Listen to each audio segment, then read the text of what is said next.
Hello.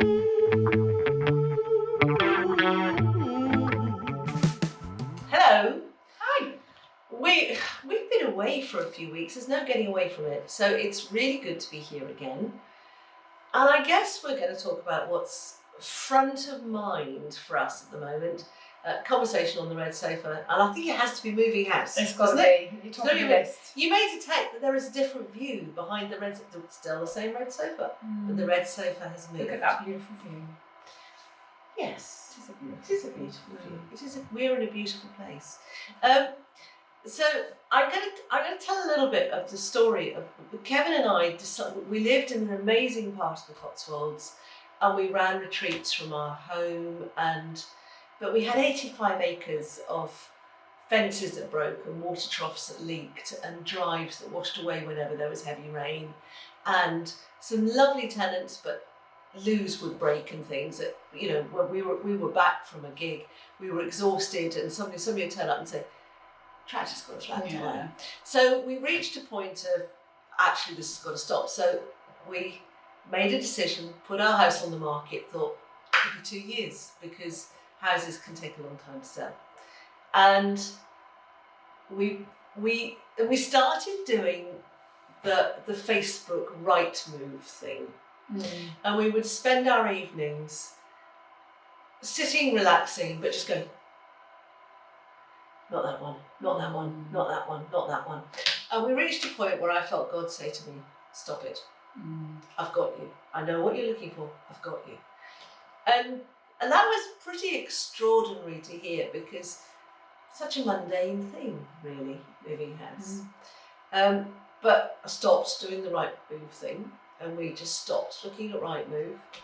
But we registered with a few agents. We looked at a few houses, and to be honest, but when you run retreats, you need a biggish house.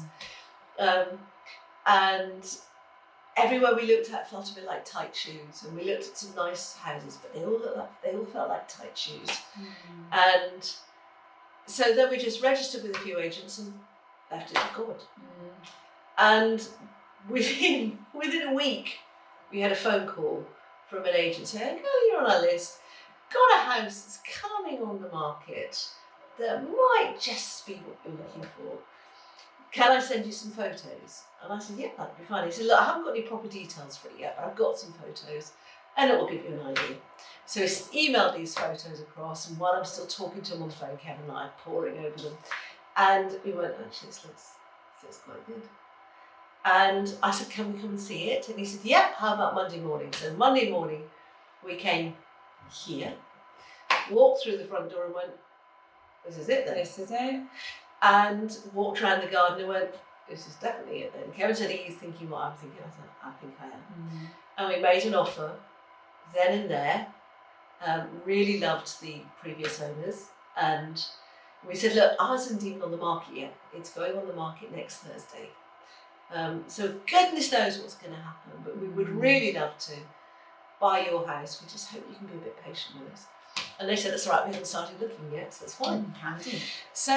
So off we went, and our house went on the market on the following Thursday. And by the following Tuesday after that, we'd had an offer made on that, and we'd accepted it. And suddenly, the people that were buying from us, it was one man buying from us, lovely, lovely man, who has been so gracious with us, it's been untrue, who just said, "I want to buy your house. I'd like to complete by the end of the year." Bear in mind, this was back in April. I'd like to complete by the end of the year, but I will go with whatever. And we spoke to the people that were selling this house, and we said, "Bit more pressure now, actually. Any chance you could find a house?" Yeah. And they spent a little while battling to find a house, but then they found a house. And then we ended up moving. So here we are. It's been extraordinary. It has been quite quick, actually, when you think about it. Yeah, and sometimes when you're in the thick of it, it doesn't feel quick at all, does it? No. And we then booked ourselves a rather badly planned French tour, which was 2 weeks away in France in August. This was booked months ago. Which we will be talking about on another date. and we basically had 2 weeks in France of stress because we knew we should be packing to move here. It And is stressful. We got home, we had 4 days, and there were other people packing our house while we weren't there. That is scary. And you arrive back, and we didn't know anything was. It was all packed in boxes. We had no crockery, no cutlery, no salt, no sugar, nothing to make a cup of tea with. It was kind of, oh, right, okay. So we went out and ate a lot and made nuisance of ourselves. And we had the cat incident. Cato. What did Cato do? He nearly got transported earlier than he should have done. He did. This is a bit true. traumatic. We had the removal, but Cato, the cat, is very keen to climb into any vehicle that is at our home for long enough. And the removal van was clearly there. And just at the end of the day, I suddenly thought, not seeing the cat around. And just some sixth sense, thank you God. Yeah. I ran out the back, caught one of the van drivers who's going and said, stop, can we please check the vans? And he went, no cat in here.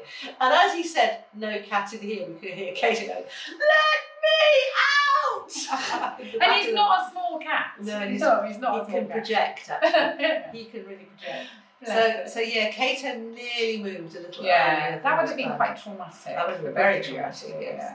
So we're all here. Kato is stuck in at the moment. We had a brief day a few days ago when we thought, oh, he's ready to be allowed out. And we let him out, and it became apparent, no, not quite ready. So Kevin brought back in Kato, furious. You weren't happy with him. Kevin quite nasty scratches on his hands as a result of Kato's fury. But we're all in. Can't find anything. I've had that, and I've just been box after box after box emptying. And then we needed something last night, and that was quite exciting. We found it, and then about 2 hours later we found the charger. So. Hence, there's been a little bit of a break in our conversations on the red sofa, because we did all get together last week, didn't we, to do it? And we couldn't find the video recorder. No, we couldn't find the camera. Couldn't find the camera. It was in a box. You're absolutely right. And there's a lot of boxes. So we couldn't find it. But it turned up in the end, and here we are. Yeah, but back. You're trying to move house, oh, aren't you? goodness, yeah. It is really, really stressful, and ours should have been really straightforward, but there's been complications. So we should have moved back in the middle of August, and we're still waiting. We think that it's going to go through either today or next week for exchange.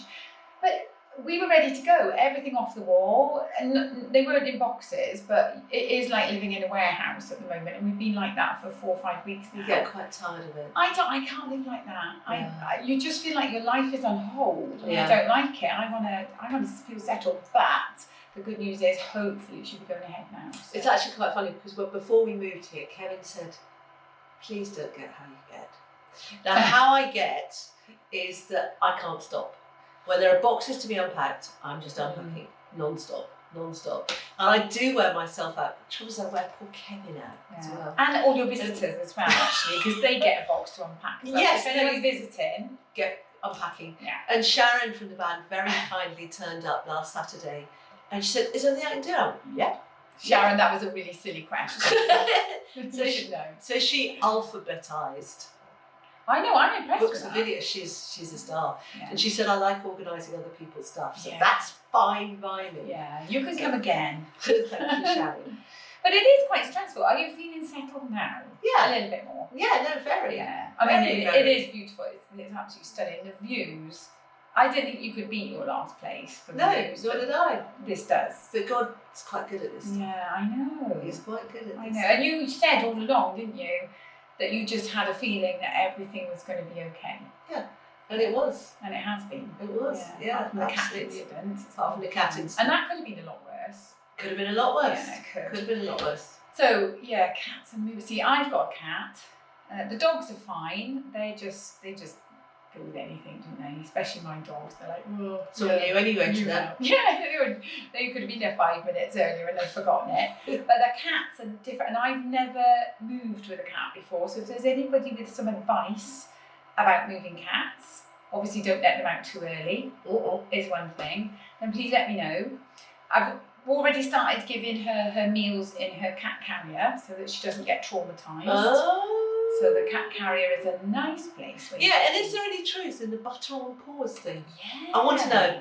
And yeah, any advice you've got, that would be brilliant. Yeah. Thank you. That'd be great, yeah. Are we done? I think we're done. Yeah. And we'll see you soon. But we'll keep you posted about how there are still boxes, so hopefully there'll be less boxes. Helen can tell her moving story soon. I hope it's going to go really smoothly. No fault. And incidentally, charity box, lots of stuff going to charity before we moved. I didn't expect to still be sending stuff to charity after we moved. So we've moved this stuff and we still don't want it. I know. But I'm going to shut up now and we will see you soon. Yeah, take care. Have a good week. Bye.